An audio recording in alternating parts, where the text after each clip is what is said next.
This video is sponsored by Audible.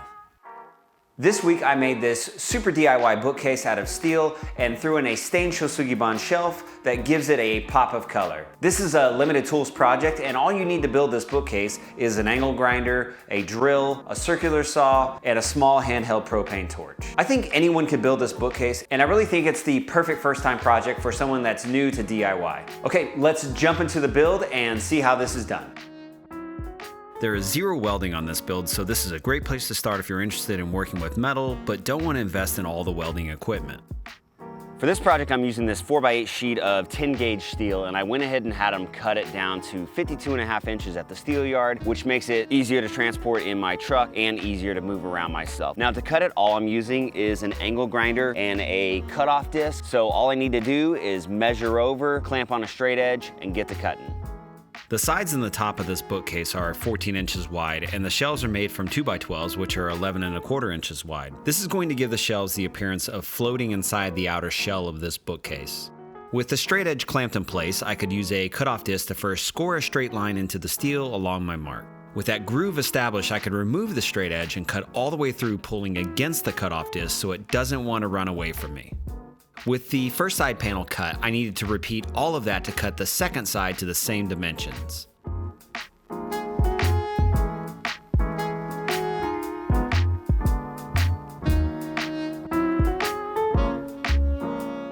This bookcase has 3 shelves that are held up with these angle iron brackets that are bolted onto the sides. Now, in order to do that, I need to lay out where all my hole locations are gonna be. I'm gonna clamp these pieces together and drill those holes at the same time so I can make sure that they're aligned and the shelves are gonna end up perfectly level. I suggest making the first bracket to serve as a template like I did. This bracket is the same width as the 2x12 and the holes are inset 1.25 inches from the ends. I also marked out the center line of the bracket and then matched this line up with the center line of the side panel before transferring my hole locations. I clamped both pieces together and made sure they lined up exactly, and now I could drill out these holes first with a smaller bit to establish the hole locations. Once all the holes were drilled, I came back and widened them with a 3/8 inch bit.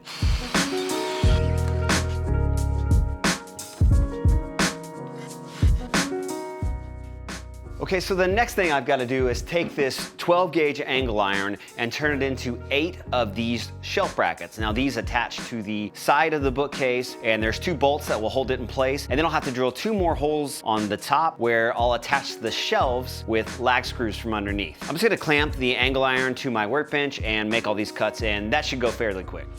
I'm using the same template bracket I used before to establish the length of the rest of the brackets at 11.25 inches. I found it easiest to cut down through the top and then cut in through the front of the angle iron to cut the rest of the way through, and I repeated this 7 more times until I had all the brackets I needed. Again, using the first template bracket, transfer the hole locations to the other brackets so they're all even. One thing to note is I drilled the holes where the bracket attaches to the shelves inset 1/2 inch from the other holes, so there was no possibility the bolts would run into each other, and I'm showing you what that looks like right here.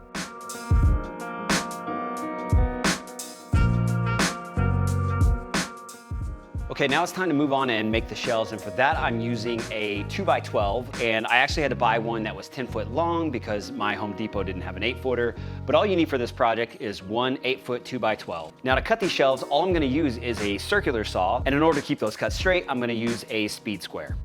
I slide the speed square over against the circular saw until I'm cutting just to the left of the line. Also, don't be a bonehead like I was here. Make sure both ends of the board are supported so it doesn't fall away after the cut like it did here. This could have caused a kickback.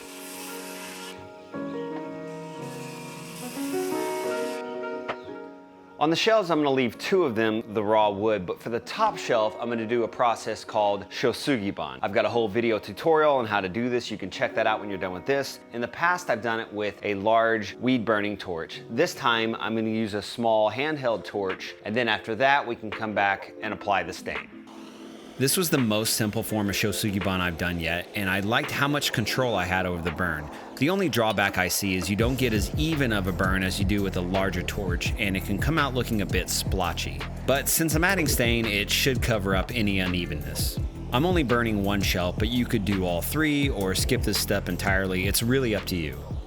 Now, when I did the Shou Sugi tutorial and I made the kitchen island, I used a turquoise stain, and unfortunately I didn't have the number because there was no sticker on it. But I went to Lowe's and I actually got them to mix a turquoise stain, and the color is called La Fonda turquoise. Napoleon, don't be jealous that I've been chatting online with babes all day. I'm not kidding. I've got that number for you right here. Now, because I used the Burns-O-Matic torch, the burn was real light. Like, I don't even have to go back and sand this. So we're just gonna go ahead and apply the stain, let that dry, and then sand it back a little to reveal some of the burn. For the stain, just brush on a thick coat and let it sit for a few minutes before wiping off the excess, and the longer it sits, the more it will stain the wood. So just play around with the color to get it exactly like you want. Once it was dry, I came back with some sandpaper and sanded back along the grain to give more contrast between the burn and the stain while highlighting some of the raw wood underneath. Next, I added a few coats of wipe on poly, and sanding and finishing can sometimes be a tedious task, but I don't mind it because it gives me time to catch up with audiobooks and Audible, the sponsor of this bookcase build. I spend all of my day working my day job or working in the shop and a bunch of time driving to places in my truck, and Audible has allowed me to listen to my audiobooks when I would not otherwise have time to digest all the great titles Audible has to offer.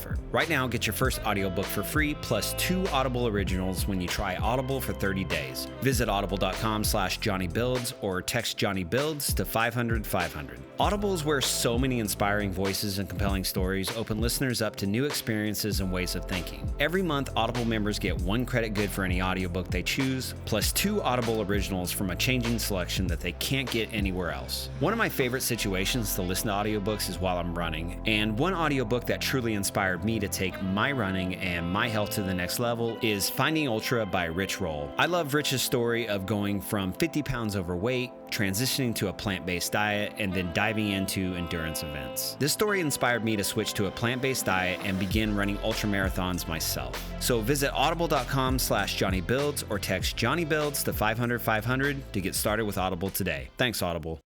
Okay, so it's almost time to start putting this bookcase together, but before I can do that, I need to clean up the steel and apply a little bit of finish. First, I'm gonna take an angle grinder with a flap disc and get rid of some of the burrs that were left behind when I cut it with the cutoff disc. And then I can come back and give the whole thing a coat of this paste wax, which is gonna protect the steel and keep it from rusting in the future. I removed any burrs and sharp edges and gave the pieces a slight round over. I cleaned the steel with some acetone before using a bit of WD-40 and some sandpaper to remove a few rusty spots. I added a generous layer of paste wax and let it dry a few minutes before coming back and buffing off the excess.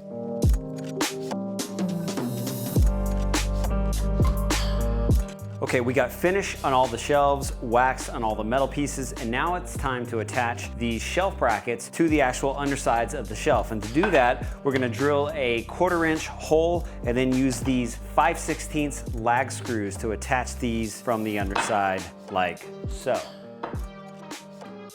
Before marking each hole, I made sure the bracket was flush with the end of the shelf. Also, it helps to mark the drill bit with tape so you don't drill all the way through the board.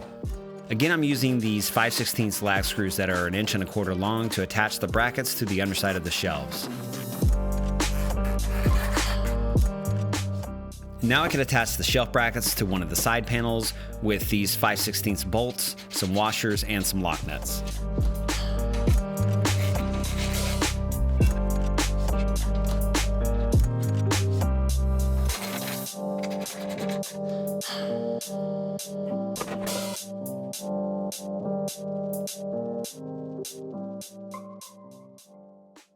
All right, so far this thing is coming together really nicely. I just need to create the top. I'm gonna do that out of the same steel I made the sides with. I've just gotta measure it, cut it with an angle grinder, drill some attachment holes, throw some wax on it, and this project will be done.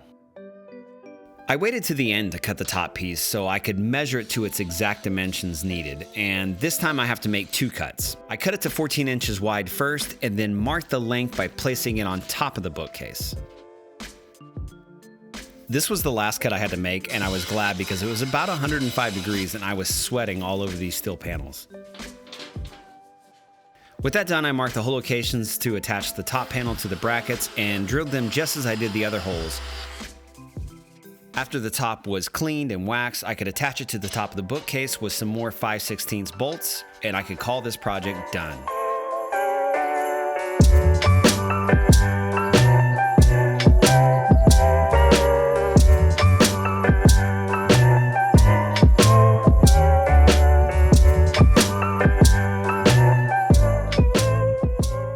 All right, for tuning in this week, and I really love the way this bookcase came out with its clean, modern, industrial style, and just how simple it was to make. I think a project like this is infinitely customizable, and I'm really curious to know how you guys would do this project. Would you stain all the shelves? Would you not do any stain on the shelves? Would you have the stain on a different shelf? Would you pick a different color? Just let me know down in the comments below. Also let me know down in the comments if you want to see me do more limited tool builds like this one. If you're new to my channel, make sure you subscribe and hit that notification bell so you're notified as soon as my next video drops. All right, thanks for checking this one out, and I'll see you back here on Jonny Builds next time.